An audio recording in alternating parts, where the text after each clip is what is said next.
guys. Okay. So guys, you take the derivative of the left side, and what do I do with this right side? What's this b and a stuff? In the interval. It's the intervals, right? So this is really f of 1 minus f of 0 over 1 minus 0. And guys, if you just wrote this on your test, okay, you would have partial credit, and maybe even most of the partial credit. Does that make sense? Okay, because you've already plugged in most of the numbers, and I can assume that you could plug in the 1 in F and the 1 and the 0 in F, okay? So just make sure you understand, if you can get this far, you're pretty far along, okay? Right here is just a solving problem. Let me go ahead and go to the side of my paper here, and let me figure out what f of 1 is. So what is f of 1? That means I go back to the f function.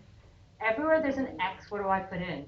1, right? So this is going to be 1 raised to the 2/3. You guys good with that? What is 1 raised to the 2/3? 1. Yeah, you take 1, you square it, you cube root it, you still get 1. All right, what's f of 0? 0. 0 raised to the 2/3. I take 0, I square, I take the cube root of it, and I get 0. So I just go ahead and plug that over here. I get 1 minus 0 over 1 minus 0. That's just 1, and there's my answer. Any questions about that? That's so wrong. That's so wrong. So wrong. Okay. All right. So what do I need to do? You need to solve for x. I need to solve for x. Okay. So guys, this guys is the slope of the secant line. Okay. That was not what you were trying to find.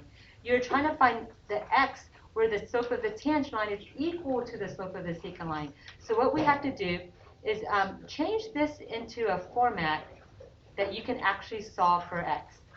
Do you feel like you could do that by yourself on the test? Change this to a cube root on the bottom there so that you can actually solve for x. And then what you need to do is have one fraction on the left, one fraction on the right, and an equal sign in the middle. That will allow you to what, guys? Cross multiply. Okay. What do I do? How do I get this x by itself? Okay, if I divide by 3, I get 2/3. What do I do now? Then I cube both sides. Cube or cube root? Which one? Okay, guys, this right here is really x to the 1/3, right?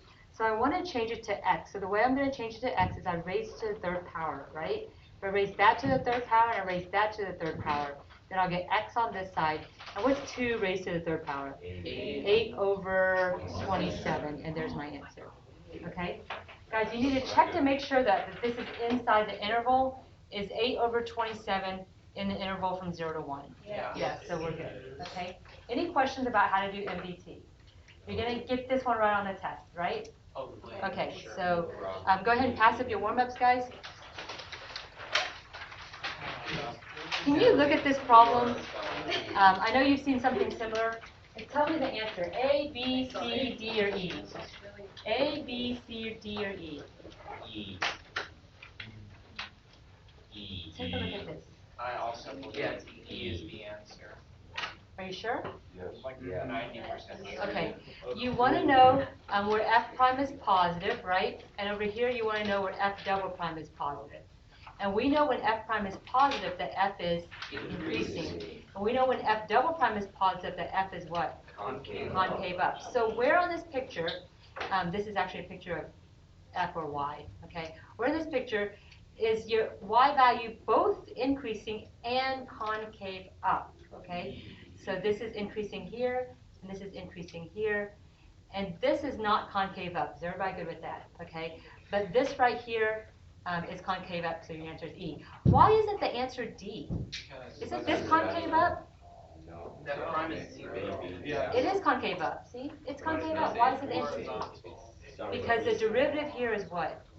0. Okay, the derivative is not increasing there. All right, or f is not increasing there. Something else I need to show you guys, and it's going to be helpful for today. So actually, this answer is E. When things are concave down, if you do like a full frown, all right, this side over here is increasing, f is increasing, and this side over here is f is decreasing. Okay, so if I ever tell you that f is decreasing and f is concave down, if I ever say that, okay, the way that you would draw that is you would just draw this part, like it would look like that. Does that make sense? Concave up or down? Concave down. Did I say that wrong? Oh, I wrote concave up. I'm sorry. Sorry. So you would draw just that part of it. Does that make sense? If I said sketch a graph, okay?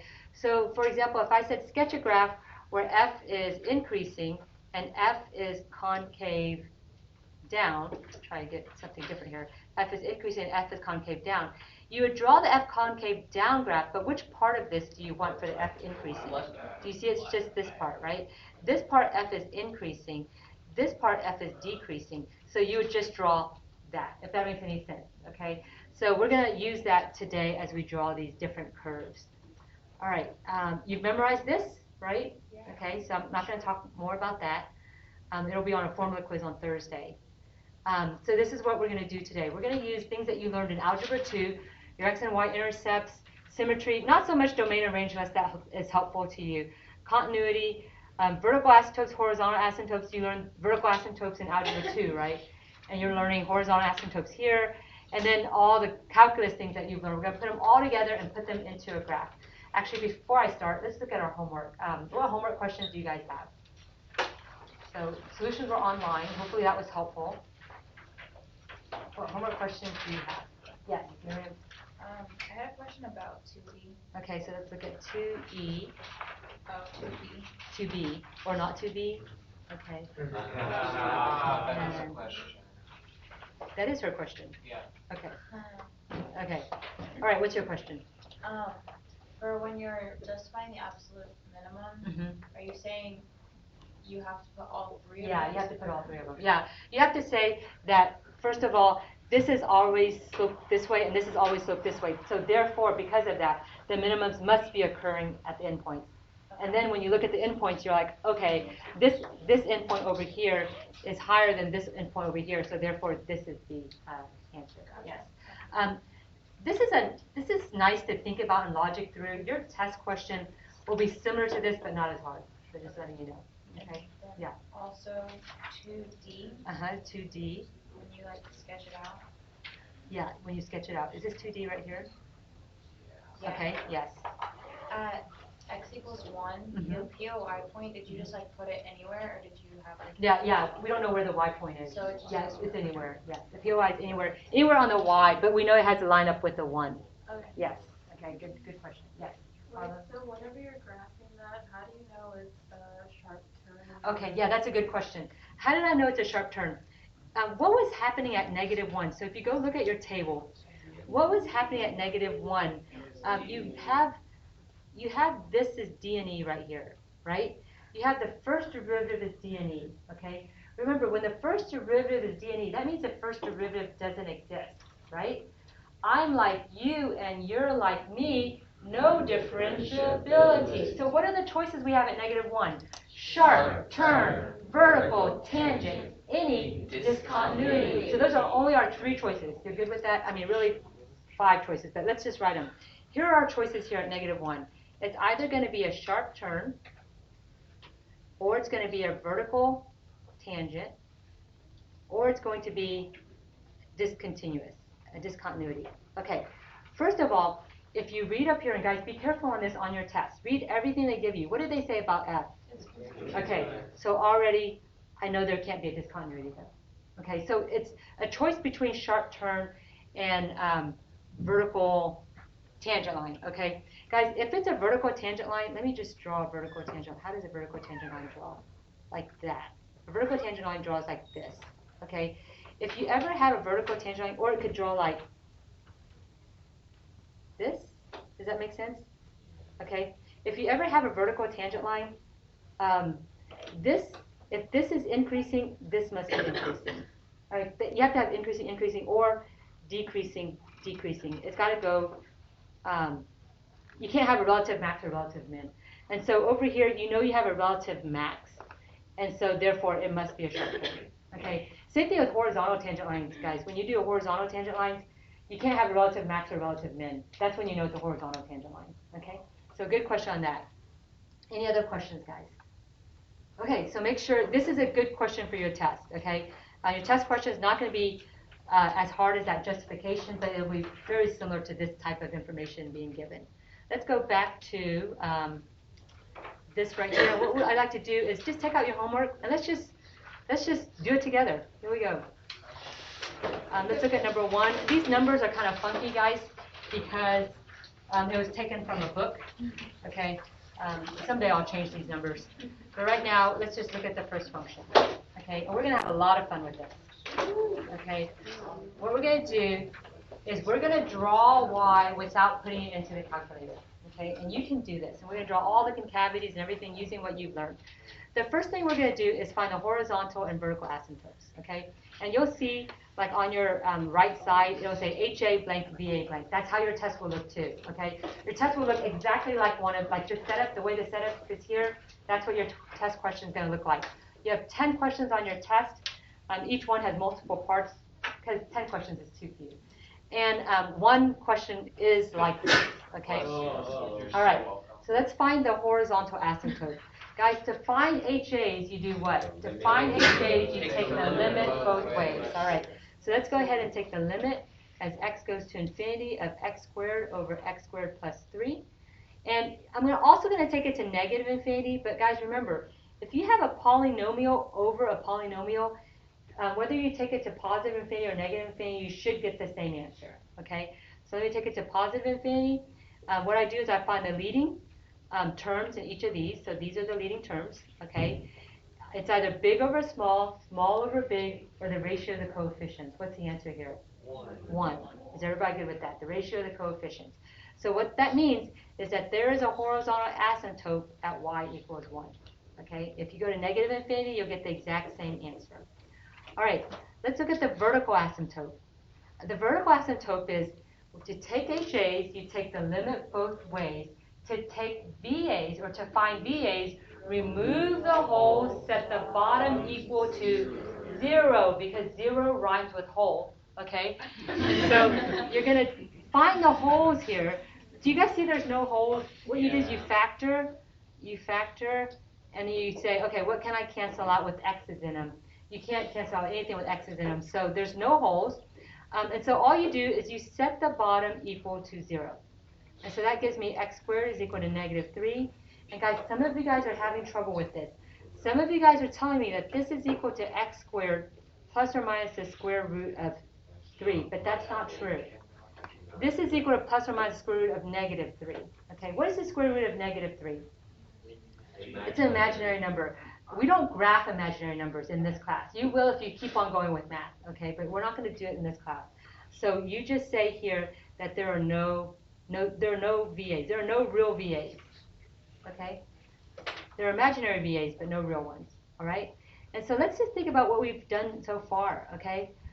What we've done so far is we've figured out that there's a horizontal asymptote at y equals 1. So what does that mean? That means when I'm talking about the end behaviors, okay? The end behaviors right here are going to approach 1. Guys, you need to understand, guys, when there's a horizontal asymptote, things can go through the horizontal asymptote. So for example, this graph could look something like this. As long as at the very left, very left, you're approaching the y value of 1. And at the very right, you're approaching the y value at 1. Okay, that's all HAs tell us. It doesn't say anything about what we call short-term behavior. You learned that in pre-cal, right? You had long-run behavior and short-run behavior, right? The long-run behavior just tells you way at the end, okay, at negative infinity and positive infinity. What happens at the beginning of your life? What happens when you die? It says nothing about what happens in between, okay? What tells you what happens in between? The vertical. Does that make sense? The vertical asymptotes tells you what happens in between. Okay, that's a short-run behavior. All right, but we have no vertical asymptotes. All right, let's go ahead and find x-intercepts and y-intercepts, okay? And then on your test, you'll have blanks just like that. You have to fill it in. How do I find the x-intercept? You set y equals 0. Okay, go to my equation, set my y equal to 0. Okay, I'm going to go ahead and cross multiply because I don't know what else to do. Okay, if I cross multiply, I get x squared equals to 0. So x is equal to 0. So guys, that means when y equals 0, x is equal to 0. So that is my x-intercept. You see how to find the x-intercept. Okay, how do you find the y-intercept? You set x equal to 0. Oh, by golly gee, that makes so much sense. Okay, so if I take my x and set it equal to 0, I have y equals 0 squared over 0 squared plus 3. So y is equal to 0. That means whenever x is 0, y is 0. I kind of already knew that, but let me go ahead and put that into my blank. Okay? Guys, that means I have a point right here. So everybody good with that? And guys, that also means my only x-intercept is here, my only y-intercept is here. So if I come down and I cross this, you know, if my graph crosses this thing, it can't cross back. Does that make sense? Because I only have, this is the only place it can cross the x-intercept. Okay? And if I, you know what I'm saying, it can't cross the y-axis anymore either. It can only cross right here at this point, if it crosses at all. Okay? And so, let's see, this tells me actually that at the end behavior, I'm doing this or this. I'm just drawing some things, choices in. Okay? And I know it goes through this red dot, because that's going to be my x-intercept and my y-intercept. All right, let's go find some more things. F increasing, is that your next question? Okay, how do you find if F is increasing? Derivative. So let's find the derivative here. Okay, it's going to be the derivative of the first times the second. Did we pass up our warm-ups yet? Yes. Okay. What did you guys say was your best cheer? Joy. Joy. You like joy? Oh, joy hole. Okay, good. Hopefully that'll help you for the test. Derivative of the first times the second minus derivative of the second times the first. All over the whole bottom squared. Okay? And I know this looks really scary, okay, but things actually simplify out. And the reason they simplify out, I'm just rechecking my word, is that when you set this equal to 0 or 1 over 0, you see one of those is going to cancel out. Does that make sense? So that's why, like, it looks intimidating, but really you're just going to use one at a time. All right, so let's go ahead and set this equal to 0 or D and E. I'm going to do 0 first. If I set this equal to 0, do you see this will be, and I'm going to go ahead and distribute this. Okay, so this will be 2x to the third plus 6x minus 2x to the third is equal to 0. You agree? Okay, and that's really nice, because actually, what do you get then? 6x is equal to 0, so x is 0. What did I just find? What is this x equal to 0? What did I just find? A critical point. So let me just write CP there. That's a critical point. All right, let me go ahead and set this equal to 1 over 0. So I'm going to delete this. I'm going to try to find all my critical points. I'm going to set this first derivative equal to 1 over 0. So that is going to be cross multiply the square of x squared plus 3 squared equal to 0. Square root both sides, so x squared plus 3 is equal to 0. Move the 3 to the right, so x squared is equal to negative 3. And what does this tell me? No critical points. Why isn't it the square root of 3? Because it's not. You guys good? It's an imaginary number, right? Okay, so no CPs. So what do I do with my CPs? Do you remember?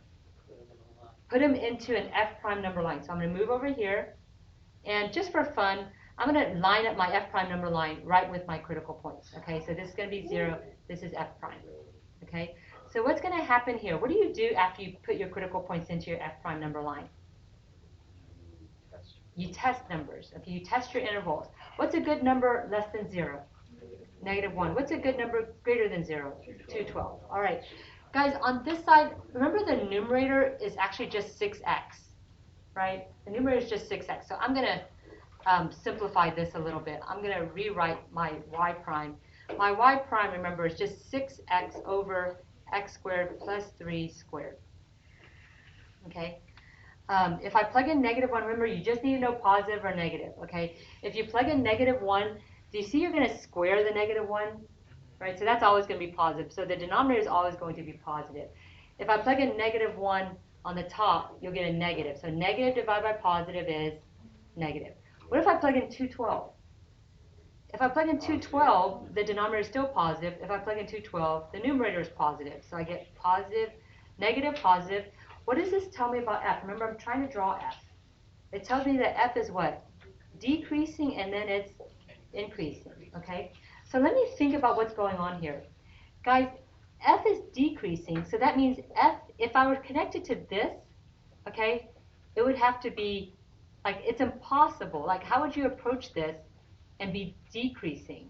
Does that make sense? It's impossible to be connected to this. It'd have to increase and then decrease, but then you're not allowed to increase because it says f is always decreasing before when x is less than 0, right? So what that means is you actually won't be using this. You'll be using this. X is gonna decrease, okay? Now it's gonna be concave up or concave down. I don't know. I haven't done my second derivative yet, but I know it's gonna be decreasing. And then what happens after it hits 0? It's gonna increase. So actually, I already know a lot of my picture. Look at this. It's gonna hit 0, and it's gonna increase. You guys see that? Okay. Now, again, I don't know concave up or concave down. Actually, you kind of know. Because if you approach this like this, if you were concave up, what would happen? Like, it would cross it, right? Like, so it's actually, you could tell that this is probably going to be concave down here. But that doesn't mean you can't have concave up right here. So let's keep looking. All right, so I'm finished drawing a lot of my picture. I just need to figure out the concavities, okay? Did I set this equal to 1 over 0 already? Yes, okay, so I got all my critical points. Let me go ahead and delete that, and let me do my second derivative. All right, you guys still have it on your paper. Let me answer the questions, actually. First question, relative max. What's a relative max? NA. You good with that? There are no relative max. Did you have any point where f prime was changing from positive to negative? No, okay? Does anybody need me to explain why there's not a relative max? You guys good? Yeah. Okay. Oh, well, let me just explain anyway. F prime positive, f is increasing. F prime negative, f is decreasing, right? There's a relative max on f when you move from f prime positive to f prime negative. And when we did the number line, right, this is negative, positive. You never move from positive to negative, okay? So there's no relative max, all right? What about relative min? Did you have a relative min? Yes. Where was it at? 0, 0. Okay. Actually, we know for sure it was at 0, and you can go plug in 0 here, and you get 0, 0. All right. What about f increasing? Well, I shouldn't have deleted that little picture. So let me put this back. Where is f increasing? What did you guys put for that blank? 0 to infinity. What about f decreasing? Negative infinity 0. Okay, everybody good with all those blanks. Okay, so again on your text, you'll have all these blanks and you'll fill them in. All right, let's do f double prime now. Okay, where should I do f double prime? I'll do it up here. Okay, guys, remember we figured out that y prime was equal to 6x over x squared plus 3 squared. Okay, so let me use that because otherwise it's going to be terrible. I mean, it's going to be terrible anyways, but we'll make it a little bit less terrible. Okay, here we go. The derivative of the first times the second minus the derivative of the second. Don't forget your 2x. Okay, derivative of the second times the first. Derivative of the first times the second minus derivative of the second times, that's the derivative of the inside, times the first. All over what, guys? The entire bottom squared. So if I have a squared and I square it, how many do I have now? 4. Okay, so this is going to be raised to the 4th. All right, that's my second derivative. I'm going to set this equal to 0 or DNE. So let me set it equal to 0 first. This is a concavity test. All right. There's something that I can do to make this simpler. I'm just going to let you know. I would really like to, like distribute all of this, but this following thing, everything is kind of messing me up. Do you guys see that I can factor out an x squared plus 3 on the top, and I can factor out an x squared plus 3 on the bottom? Do you guys see that? When I factor out the x squared plus 3 on the top, what I get is a removal of one of these x squared plus 3's. Does that make sense? A removal of one from each. Okay? You can do that because of the heart rule. Remember the heart rule? I heart you, you heart me, we heart math happily with a knick-knack, paddywhack, give your dog a bone. I don't know the song. Okay, but when you have the heart, you can actually like crisscross like that. Oh, does anybody want to sing it? No. Because I don't know the song. Grant? I don't know the song. We'll clap you up here. I'm not in choir. Okay. Miriam's in choir though. You're so But she doesn't know the song. I don't know the song. I Yeah. don't either. I thought because you're in choir you knew everything. Okay, here we go. Maybe I'm nervous. Okay, are you guys good with this? What I did was I factored on x squared plus 3 on both sides. Is everybody good with that? okay? Actually, technically, when I factor it out, I'm trying to think if that's okay. I think it's okay. Okay, so I took out an x squared plus 3, and this is equal to 0 over 1. This is actually much nicer because now I can actually distribute the 6 and then multiply these together. So what I get is 6x squared plus 18 minus 24x squared all over x squared plus 3 raised to the third power. That's equal to 0. So now on top, what do I have? I can combine these x squared terms, this one and this one. You guys see that? So I have negative 18x squared plus 18 over x squared plus 3 raised to the third power is equal to 0 over 1. Okay, I'm going to crisscross. Okay, I'm going to cross multiply. I can only cross multiply though. Guys, remember, you have to have one fraction on the left, one fraction on the right, and an equal sign in the middle. Can I cross multiply? Yes. So this is going to be negative 18 x squared plus 18 is equal to 0. I'm going to factor out my negative 18, so that's going to be x squared minus 1 is equal to 0. If I get something, oh, you know, I could have done it more easily, but that's okay. Do you guys want to just move the negative 18 over? It doesn't really matter. You get the same answer, okay? If I get something times something equals 0, what I get is either negative 18 equals 0, which doesn't make any sense, or x squared is equal to 1. Is this an imaginary number here?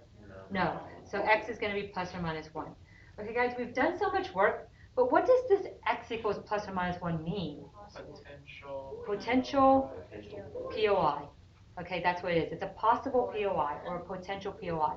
So what that means is if I do an F double prime number line, okay, I can actually put in a negative 1 and a 1, okay, in my F double prime number line, because that was the second derivative. All right, I got to go back up here and set this thing equal to, let me pull this down a little bit so you guys can see. I'm going to set this thing equal to 1 over 0, right? Set it equal to 0 over 1 and 1 over 0. When I cross multiply there, I get x squared plus 3 raised to the third power is equal to 0. Cube root both sides. Move the 3 over. And what do I get for potential POI here? No POI over here, okay, because you get an imaginary number. Make sure you're very comfortable with this square root of negative 3 being an imaginary number. All right, so really I'm just working with this negative 1 and 1. I'm going to come in here and I'm going to test my intervals. And guys, when I test these intervals, what's that going to help me find? Well, I mean, why am I even testing the intervals of an F double prime? What does that tell me about F? Concave up and concave down, okay? So guys, when I test a negative 1, okay, let me put that into this equation over here. Actually, let me change this, see if this makes any sense to you. This is really the same as negative 18 over x squared minus 1, right, over x cubed plus 3 third. This would just help me a little bit on figuring out the negatives and positives. Hopefully I did that right, though. Okay, just make sure you understand. This is my y double prime. I'm plugging into this equation here for y double prime. I only need to know positive or negative. Amy, you're awake? Okay, so guys, if I plug in negative 1, is the bottom going to be positive or negative? Because I'm going to take a negative 1, I'm going to square it. Okay, so the bottom is positive, right? Negative 1 squared is 1. Okay. Well, I'm just doing the denominator right now. If I put in negative 1 right here, I get a negative 1 is a potential POI. Oh, yeah, you're right. Got to do something else. I'm so embarrassed. Okay, here, let's go back over here. Okay, what's a good number less than negative 1? Had I plugged in negative 1, what would I have gotten? 0. I would have gotten 0 because that's how I found negative 1 to begin with. Thank you. All right, what's a good number between negative 1 and 1? 0. What's a good number greater than 1? 212. All right, let's move back over here. Sorry. Okay, so if I plug in negative 2, what would happen here? Positive or negative? On the bottom. You square a negative 2, you get a positive number, right? And you add a positive, so it'll always be positive on the bottom. Okay, what about the top here? If I plug in negative 2, I'll get negative 18 times something positive, right? So that's going to be negative on the top. So this is going to be negative, negative, negative. What if I plug in a 0? If I plug in a 0, the bottom is still positive, right? What about the top? What about the top? It'll be negative times a negative, which would be a positive. I have a positive over a positive, so over here I have a positive. And then what if I plug in 212? If I plug in 212, I'm going to get negative here times a positive. So I get negative divided by positive, which is negative, okay? So what are my results here for concavity? This means concave down, this means concave up, and this means concave down. So think about what's happening on my graph here. There's some special things happening at -1 and at 1. What's going to happen is this is going to be concave. Let me do it in red. This is going to be concave down, and then at 1, what's going to happen? It's going to switch to concave up. It's going to go through my x-intercept. It'll stay concave up until it hits what? 1 again, and then it'll change to concave down. Okay? So my picture looks like that. I've exaggerated it, but it looks like that. Was that cool or what? Like you can draw the picture just based on things you know about increasing, decreasing, and concavity, and there's our picture. All right, we're kind of running out. Oh no, we're not running out of time because we have extended second today. All right, do you guys want me to help you fill out the right side, or can you fill that out and we'll go to the next page? Go to the next page. Okay, you okay going to the next page? Yeah. I'll post this online so we'll have more time to go to the next number. So let's look at number 11, guys. You have 2x over x squared minus 1. Okay, let's look at horizontal asymptotes first. How do you find HAs? To find HAs, you take the limit both ways. Okay? And if this is a polynomial on top and it's a simple polynomial on the bottom, then all you do is for infinity and negative infinity, you'll get the same answer. Does anybody know what this answer is? It's 0, right? Why is it 0? Because it's small over big. So guys, on the HA blank, you'll put y equals 0. Okay? Let's go to the VA blanks. Okay? To find VAs, what do? Remove the holes. Are there any holes here? No. And then you set the bottom equal to 0. All right? If I set the bottom equal to 0, what are my VAs here? Plus or negative 1. Okay, does everybody see how to find the vertical asymptotes? You really just look to see if there are any holes. Okay, a lot of times there are not. You factor if you need to. And if not, you just set the bottom equal to 0 and solve for x. All right, those are my vertical asymptotes. So let me just go ahead and draw, what I have so far. Okay, so what I have so far on this picture is that way, way, way off here in infinity, I'm going to approach 0. Okay, I don't know if I'm approaching from the bottom or the top. Let me do it in a different color. Okay, I might be approaching from the bottom, I might be approaching from the top, not sure. Okay, and way over here in negative infinity, I'm also approaching 0, not sure if I'm approaching from the bottom or the top. Right here at -1 and right here at +1, what do I know I have? A vertical asymptote, okay? So guys, lines cannot go through, curves cannot go through vertical asymptotes. They can go through horizontal asymptotes, all right? Let me go ahead and find my x-intercepts. Okay, how do you find x-intercepts? You set y equal to 0, all right? So if y is equal to 0, this is going to be 2x, 0 is equal to 2x over x squared minus 1. Go ahead and cross multiply, so I'll get 2x is equal to 0. So what's x equal to? 0. So guys, when y is equal to 0, x is equal to 0. There's my x-intercept. Okay, anybody find the y-intercept? Yeah, we kind of just did. Okay, but what you do for the y-intercept is you just set the x equal to 0. So y-intercept, set the x equal to 0. So what you'll get is 0 over 0. So once again, you'll get 0, 0. You can do that exercise. Okay? All right, what does that mean? That means I can go back to this plot here, and I know that 0, 0 is a point. Okay? And I also know that this line will only go through this one time. Okay, it's not going to cross back over and make another x-intercept or make another y-intercept. All right, you guys ready to take the derivative? Yeah. Y prime is equal to the derivative of the first times the second minus the derivative of the second times the first, all over the entire bottom squared. After I take the derivative, what do I do to it? What do I set it equal to? 0 over 1 or 1 over 0. What's that going to help me find?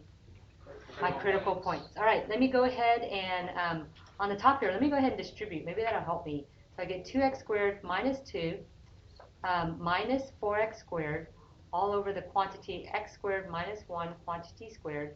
And that gives me negative 2x squared minus 2 over the quantity x squared minus 1 squared. Okay, I'm going to set that equal to 0. Or d/e. All right, this is what I have so far, guys. This is my first derivative. Let me go ahead and set it equal to 0. If I cross multiply, do you see you'll get negative 2x squared minus 2 is equal to 0.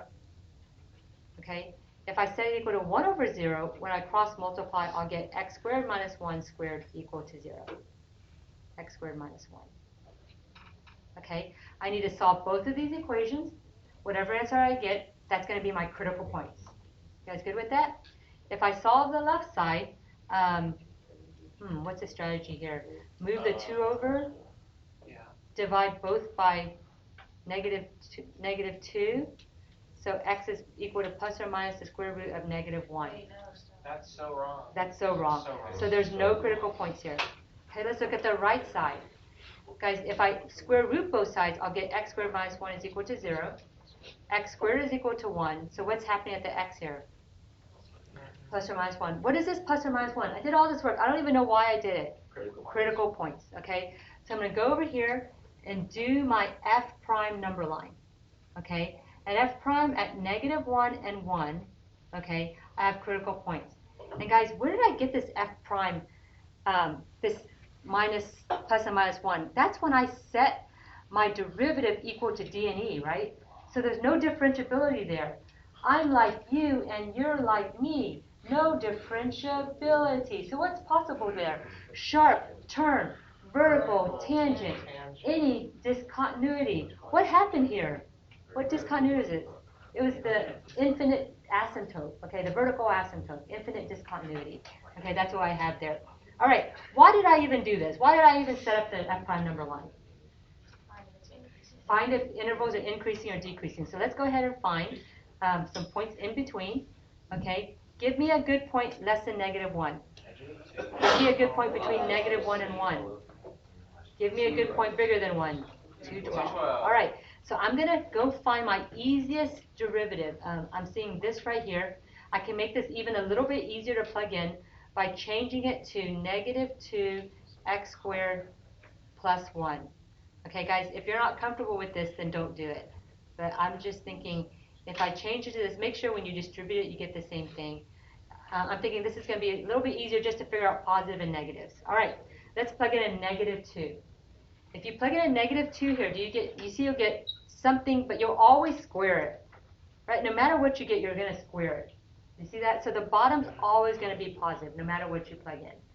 Okay, on the top, if I plug in a negative 2, do you see I'll get a negative times a positive divided by a positive, so that's going to be negative. So everybody good with that? All right, on this side, on this interval, if I plug in a 0, remember the bottom's always going to be positive because it's squared. If you plug in a 0 on the top, do you see you'll get a negative times 1, right? Negative times a positive, so that's going to be what? Negative. Okay, it's not what I'm used to, but that's fine. And what if you plug in 212? You get positive or negative? You guys getting negative? Okay, so you're still getting negative. Guys, what does that tell me the picture looks like? Always. Decreasing, decreasing, decreasing. It's always decreasing. Okay, what's the relative min? NA. What's the relative max? NA. Okay, where is it increasing? NA, okay? Where is it decreasing? Everywhere, okay? Actually, technically, I would say, I would like you to do that, but some people will say the whole thing. But it's actually, right here, there are vertical asymptotes. You have some breaks. So these are all the places where it's decreasing, okay? All right, let's go look at this picture. Guys, if I'm decreasing, see if this makes any sense to you. Guys, if I'm decreasing, I can't be connected to this line right here. Right? If I were connected to this, it would be increasing. Do you guys see that? So that kind of wipes out this as a possibility. I must be doing something like this. Okay, I don't know concavity yet. I know I drew in like concave down, but I've got to confirm that. I'm not sure about that. Guys, right here, okay, if I'm decreasing, I also have to go through this, right? I know I'm always decreasing, so it must be something like this. Okay, I don't know exactly what the concave up and concave down is, but I certainly know that. And can you guys fill out the right side for me? If I'm always decreasing, am I on the top part or the bottom part? Top. Very good. Okay, and then you guys figure out the concavity. But it's FYI, it's going to end up concave down, concave up, concave down, and concave up. That's what it's going to be. You guys can put the concavity down. All right? All right, good luck to you guys on your homework. We finished a lot of it for you. The back side's easier than the front side. Okay? How you guys feeling? Great. All right, make it a great day. Good day.